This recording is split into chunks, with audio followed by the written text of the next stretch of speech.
Welcome back to the Two Pointers podcast. I'm Trevor Everett.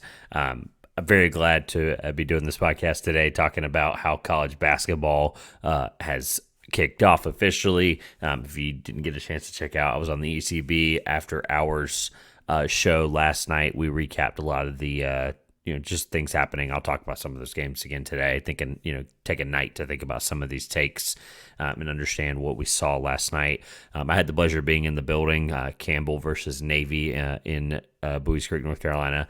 That was a lot of fun, getting to see one of the Patriots League's toughest teams against Campbell, who's first year in the CAA. Won't be talking about that much tonight, but am looking forward to covering many games this year. I've got some really cool stuff coming for you guys.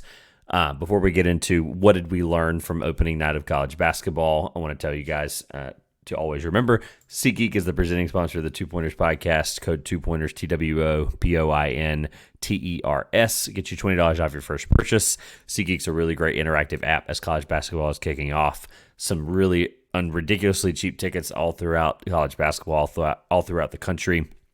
You can get $20 off your first purchase. Basically, you can go to a game for free.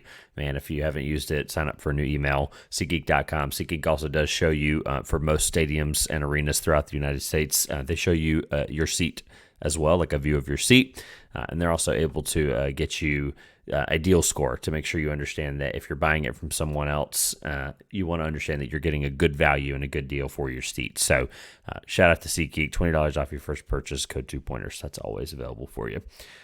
So a couple things. What did we learn, right? Thinking about college basketball and the fact that it's back. I mean, it's the best feeling in the entire world knowing that college basketball is back.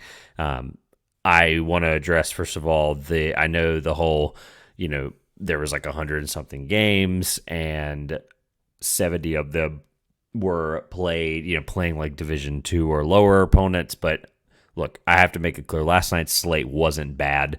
All basketball is good basketball. Even despite St. Mary's 80-point win over whoever they played late at night there on the West Coast, late at night for us East Coast folks.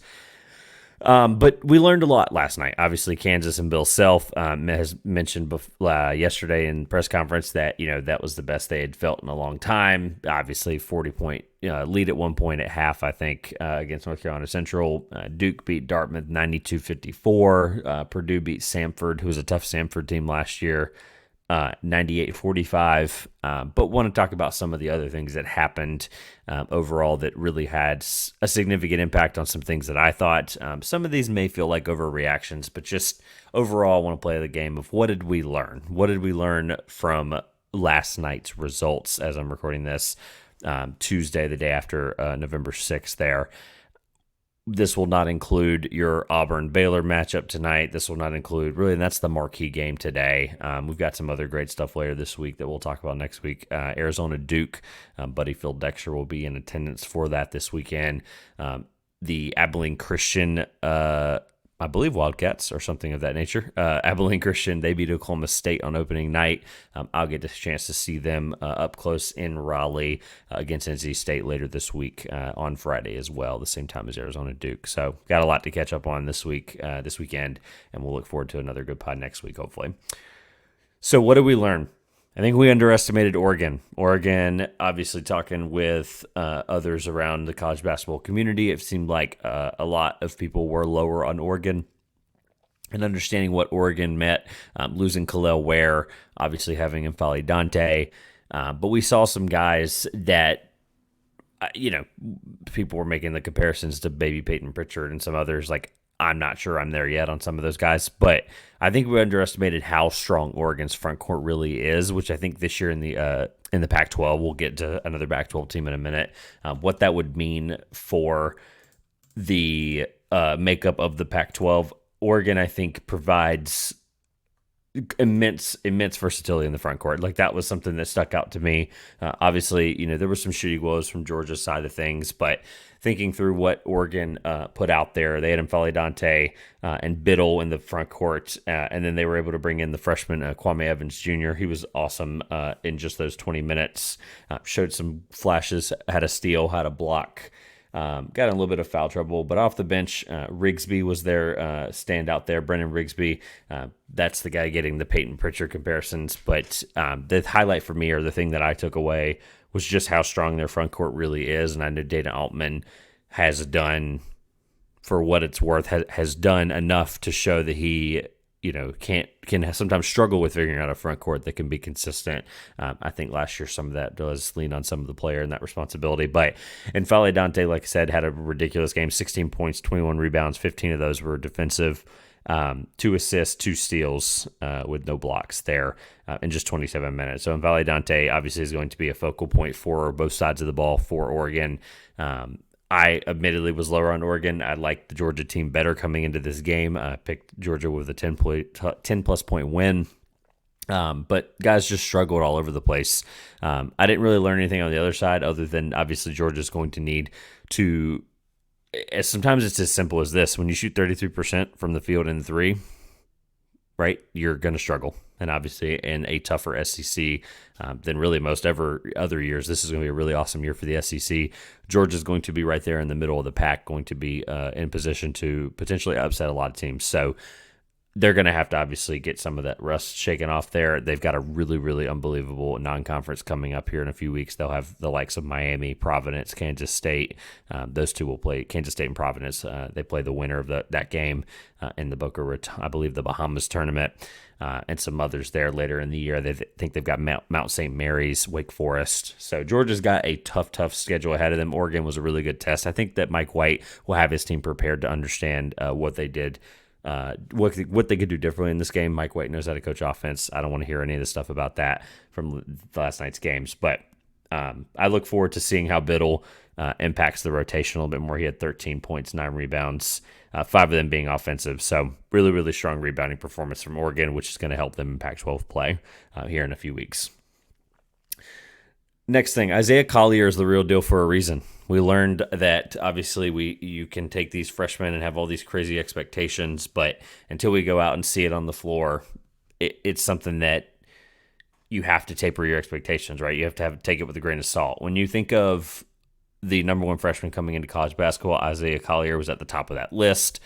Thinking about what USC is going to need from him in the backcourt with Boogie Ellis, we saw exactly what that's going to look like. He looked comfortable. He looked ready for the college game. Looked like there was very little adjustment for him there. Some guys are just built that way when it comes to that transition. He even said, I'm adjusting to the college game in the post game there. Right after the game, but 18 points, 6 assists, 3 rebounds, 3 for 3 from the free throw line, 1 for 3 from 3, and then 7-9 from the field. So just a super efficient, comfortable game, getting his feet wet and really showing what, as that premier player complementary to Boogie Ellis. This one was late at night, so I missed some of this game. Obviously, I know that Kansas State was without Tomlin, which we now know may be something shorter than 5 games. Until the legal stuff gets figured out, we don't know. And then they're going to be without Glover for 6 to 8 weeks. So they relied heavily on Tyler Perry and Arthur Kaluma. They also got a decent performance out of Cam Carter. Kansas State's got some things to work on, but Isaiah Collier is the real deal. I know Tyler Perry was one of the best defenders in Conference USA last year.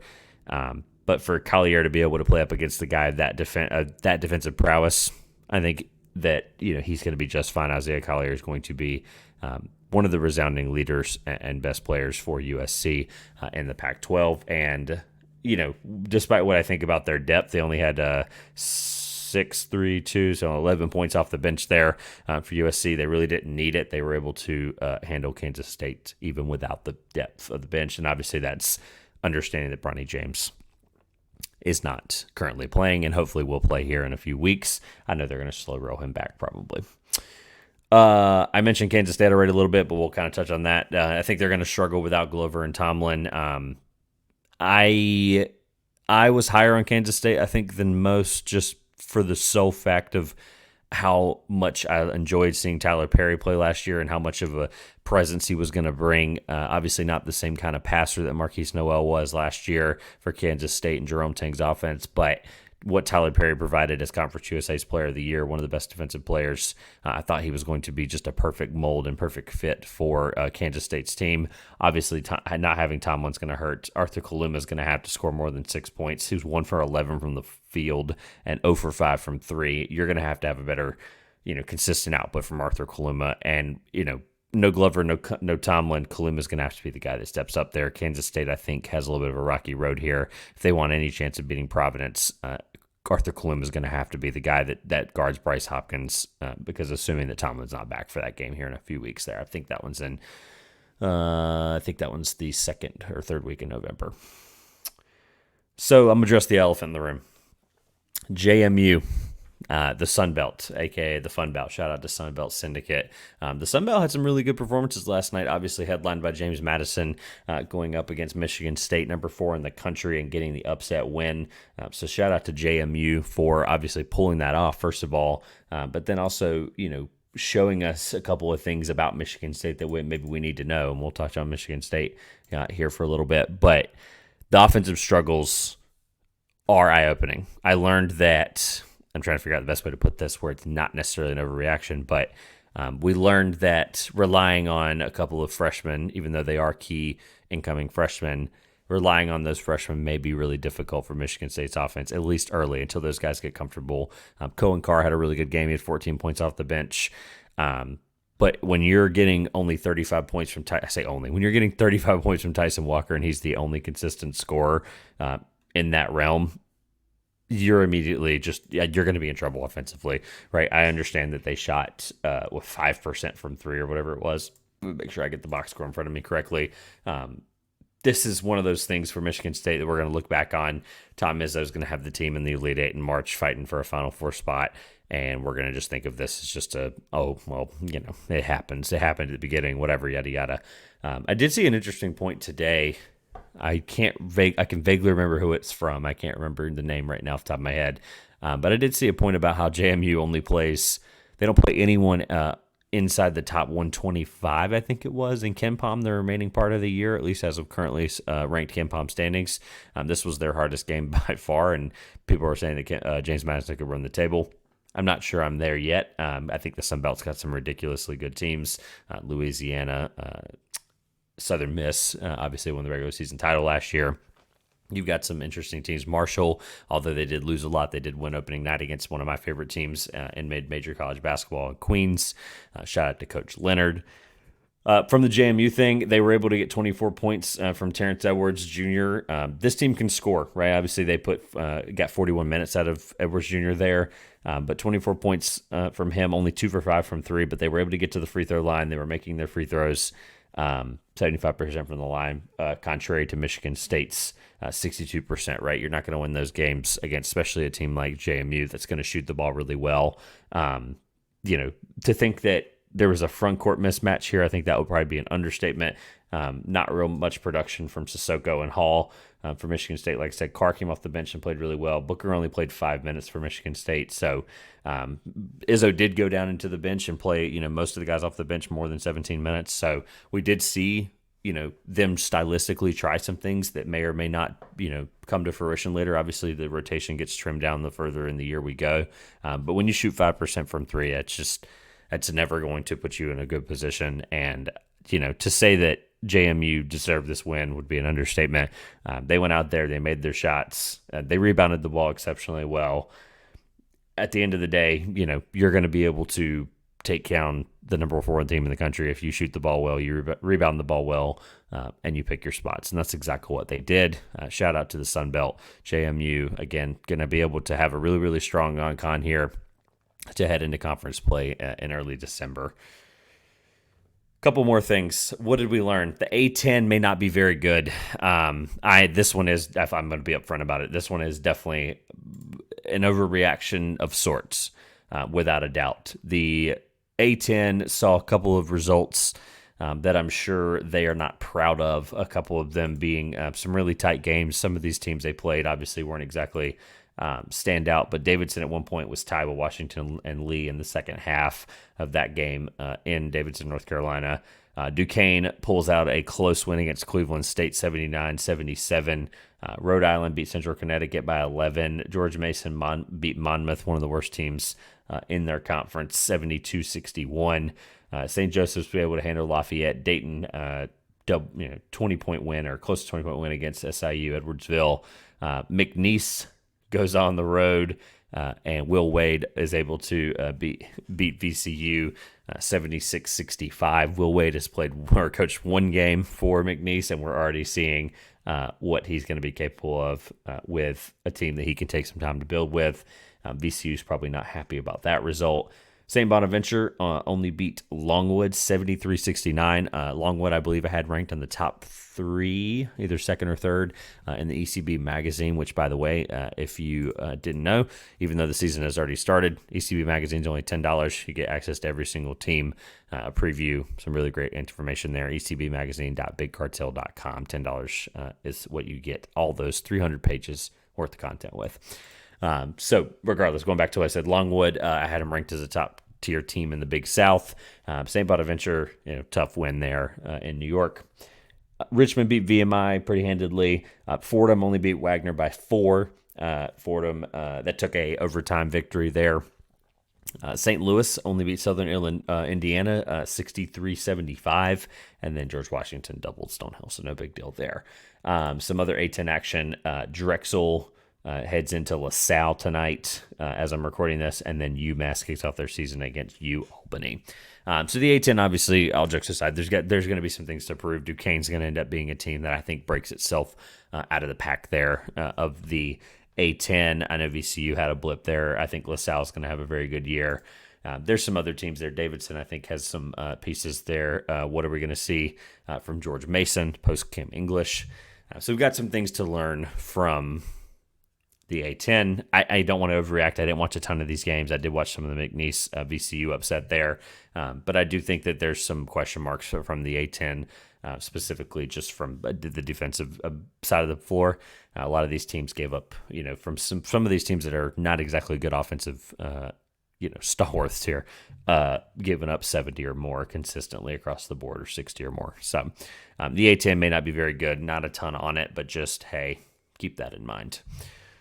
Lastly, this one's so interesting to me because just of all the coverage of it preseason and knowing that they lost to whatever it was, Kentucky Westland or whatever. Louisville's going to struggle again early.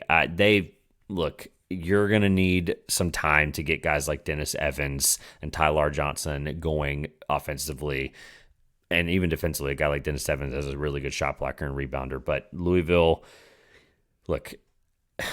to only beat UMBC by 1, I understand that UMBC put up a really strong fight. The game went into, I believe, the 90s at this point, whatever that final score was. But Louisville, we can sit here and talk about the Kenny Payne problem all we want, but until they have a just true shakeup and core of the program, whether that is firing him or whether that's, I really don't know. I don't have the answer for you, I'll be honest with you, but knowing Louisville in the last 18 months and knowing what they've gone through and some of the changes, all the answers lead back to the same point that I feel like I'm bringing up and talking about every single week, and that's that Kenny Payne is not the coach for the job. Talking about the talent and all the quotes, I get it, but what Kenny Payne brings offensively and defensively as a coach, X's and O's on the sideline, making adjustments, it was one of the reasons that they almost lost it to UMBC at the end there. Lack of coaching adjustment. They've got 2 guys on their bench, Danny Manning, who has some previous head coaching experience, and then Nolan Smith, who I've been saying for years now is due for a head coaching position in college basketball, and I believe that is why he took the Louisville job, because he knows that in the future that is going to be a job that he can take the reins and do a very, very good job of. And at the rate Louisville's going, I don't think that Kenny Payne is the head coach after December 1st. So not much there. I know they had a pretty decent game from Mike James and some others, but if UMBC is a struggle game for them, they're definitely going to struggle here in a few weeks. I know their schedule kind of ranks up a little bit right before ACC play, but if they can't handle the likes of UMBC, I want to look at their non-con here. They play Chattanooga, really tough team in the SoCon here on Friday the 10th at 7 p.m. Coppin State's in a rebuilding year. Then they go to Texas, or they play Texas on November 19th, number 18 Texas, by the way. They play Bellarmine. Coach Scotty Davenport, who we've talked about plenty on the ECB podcast feed, he is going to have his Knights prepared to play the crosstown rival Louisville. They go to Virginia Tech on the 3rd. I believe that would be the first conference game of their schedule. They play DePaul. That will be no slouch game there. Arkansas State's going to be tough. They play Kentucky on December 21st. It's only going to get harder for Louisville, right?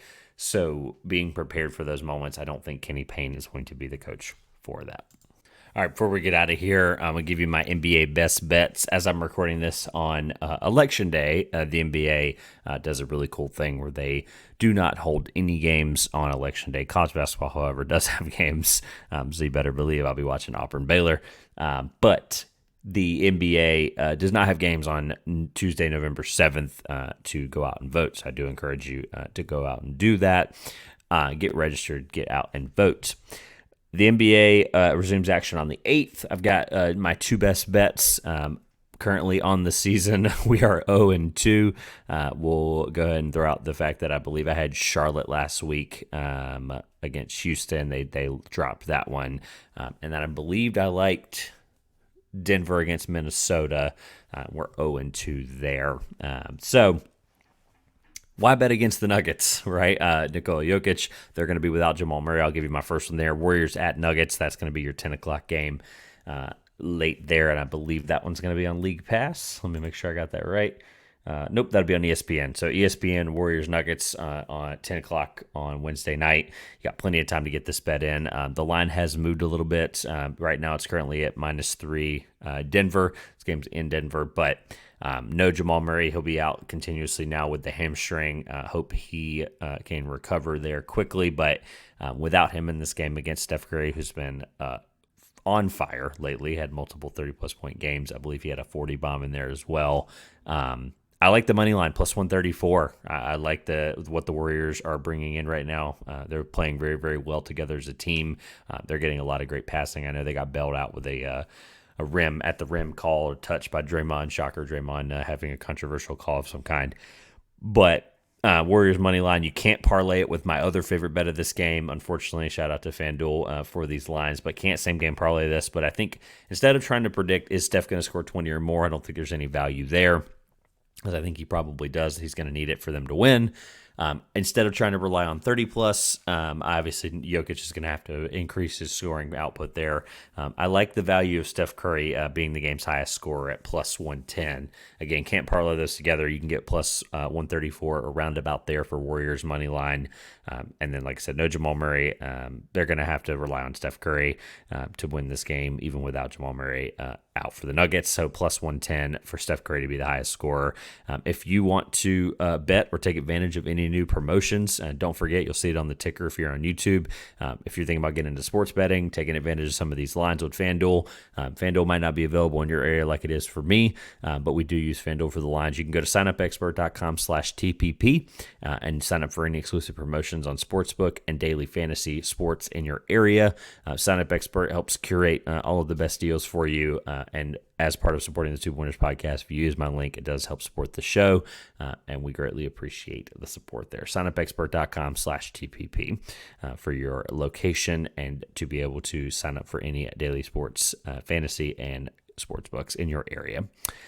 So my first one, like I said, Warriors money line plus 134 or whatever it ends up landing at as you bet it. Plus 110 for Steph Curry to be the highest game score. The other one, sorry, Grayson here. Actually, this isn't bad. I still think the Thunder win this game probably. But Cavs are at the Thunder. The last time they played on October 27th, it was 108-105. Chet and Mobley's defensive ability will not cloud this game necessarily, but will give you enough of this game or provide enough of a X factor on this game that I think this scoring stays low. I know Donovan Mitchell's averaging 30 plus. I know Shea's having one of his best, starts to his career. Once again, I know he's under 30 points per game though, so obviously they're going to be relying on a lot of scores there. The Thunder that aren't named Shai Gilgeous-Alexander. I do think this is a strong defensive game once again, and if I'm wrong, I just think that the value of where they were last time, combining for just above, it was like 108, 105. So it's under 231.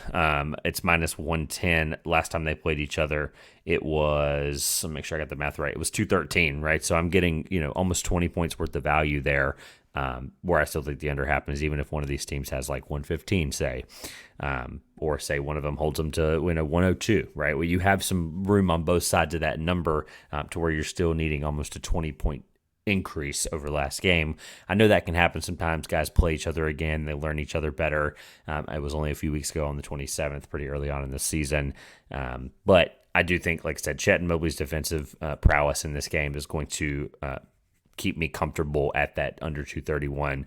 Again, minus 110. You can get that at FanDuel Sportsbook.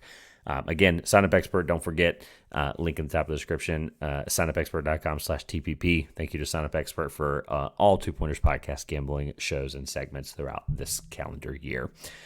All right. Kind of a shorter one again. I know the 30-minute pods have not been exactly the best. We're going to have guests rolling here again soon. I'm super excited to tell you guys I will be in Charleston, South Carolina, for the Shriners Children's Classic, Charleston Classic. The next weekend, actually, so the coming up weekend that we're going to have, I'll be in and out of town with some things, and then the following weekend, the Shriners Children's Charleston Classic, I believe is the proper wording. We'll be in town for that. If you guys are in Charleston and you want to come hang out at the game, meet me, say hello, watch the game. I'll be there as part of media, so I look forward to covering that. It'll be a lot of great time. Some of the best food in the world out there. I'm super excited to head back to Charleston again. I haven't been, I believe, since last year with my wife. So I'm looking forward to that trip. Continued college basketball coverage on the ground. Again, I'll be at Abilene Christian at NC State on Friday, November 10th. Arizona Duke is coming up this weekend. We have Auburn Baylor as I'm recording this. As you're hearing this on Wednesday morning, we will know the result of that game. If it is something worth of noting that I need to come on here, like if it's some ridiculous game, some kind of record gets broken, whatever, I don't know, you'll see that at the open, or you'll see that put in here at the end of the pod. But once again, just talking here for a few minutes, letting you guys know what's going on in and around college basketball for me. The NBA is continuing to roll. If you have any ideas for any segments or anything you'd like to see, again, guests are coming back on soon. I've got a couple of things planned. I've got some other shows I'll be appearing on, like the ECB podcast feed with Josh, Peyton, and Phil. If you want more content from me, that's where you can find it. You can always find any of my work at Trevor Everett or at Two Pointers on all social media platforms. Don't forget the 2 Pointers, $20 off your first purchase, SeatGeek.com. Link at the top of the description. If you're going to any of these games, you get $20 off that first purchase. Cool. Again, I'm wrapping up here, I feel like a little quickly, but NBA just starting to get cranked and rolling. So, I'm still trying to formulate some thoughts on some teams and really get a grasp of what's happening. I don't want to overreact necessarily too early, but I've got some things brewing I want to do for the NBA. I'm going to go back and watch some games that I missed last week later on. Lakers-Miami was pretty tight there. I know, speaking of tight, Anthony Davis's groin is not something we want to be hearing about, the better part of 8 games in. So got a lot to follow, got a lot to cover. Again, happy college basketball returning. Super excited to have that back. Again, we will have more content coming out to you as soon as humanly possible over the next couple of days. There will be live podcasts from Charleston for some of those game recaps. St. John's, Wake Forest, North Texas, a lot of really great teams out there.